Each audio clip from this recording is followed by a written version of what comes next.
ایک مرتبہ اللہ کے نبی حضرت عیسیٰ علیہ السلام اپنے ساتھیوں کے ساتھ چل رہے تھے تو آپ کے حواری کہنے لگے، اے عیسیٰ ابن مریم، کیا آپ کا اللہ آسمان سے کھانا اتار سکتا ہے؟ یہ سن کر حضرت عیسیٰ علیہ السلام نے فرمایا، اے لوگو، اگر تم مومن ہو تو اللہ سے ڈرو۔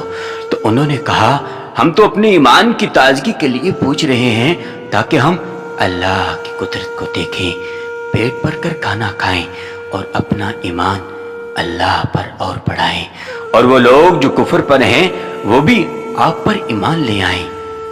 یہ سن کر اللہ کے نبی عیسیٰ علیہ السلام نے اپنا ہاتھ بلند کیا اور اللہ سے دعا مانگی، اے اللہ پاک، آسمان سے ہمارے لیے دسترخوان اتار تاکہ ہمارے اور ہمارے بعد آنے والے لوگوں کے لیے یہ نشانی عید بن جائے، بے شک تو بہترین رزق دینے والا ہے۔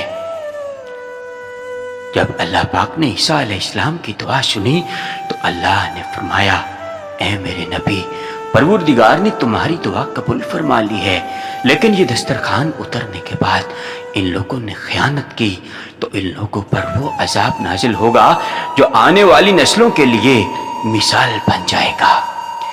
ابھی یہ الفاظ مکمل ہو رہے تھے کہ فرشتے آسمان سے دسترخوان اتار کر لے آئے، جس میں 7 مچھلیاں اور 7 روٹیاں تھیں۔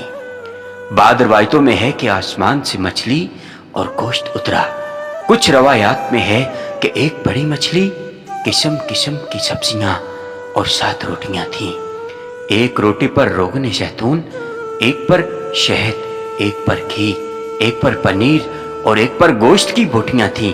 بس جیسے ہی حضرت عیسیٰ علیہ السلام کے حواریوں نے اس گوشت اور روٹی کو دیکھا تو ان میں سے ایک، جس کا نام شمون تھا، وہ اپنی قوم کا سردار تھا، وہ کہنے لگا، اے روح اللہ، یہ دسترخوان ان دنیاوی کھانوں میں سے ہے یا آسمانی کھانوں میں سے؟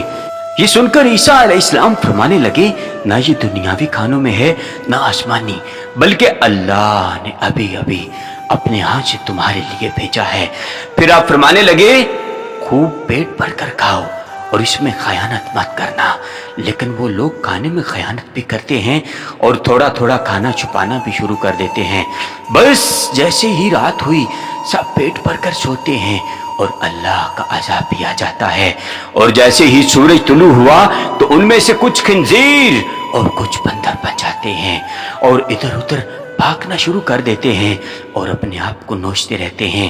جیسے ہی عیسیٰ علیہ السلام نے دیکھا تو اللہ سے دعا کی تو یوں وہ سارے کے سارے اس دنیا سے فی النار ہو گئے۔ بے شک اللہ کے نافرمان کا یہی حشر ہوتا ہے۔ اللہ نے اس واقعہ کو اپنی پاک کتاب سورہ مائدہ میں محفوظ کر دیا، اس لیے سورہ مائدہ یعنی دسترخوان کہتے ہیں۔ اے اللہ پاک، ہم سب کو اپنے فرما بردار بندوں میں شامل کر اور ہمیں ایسا بنا جیسا تو ہمیں دیکھنا چاہتا ہے۔ آمین۔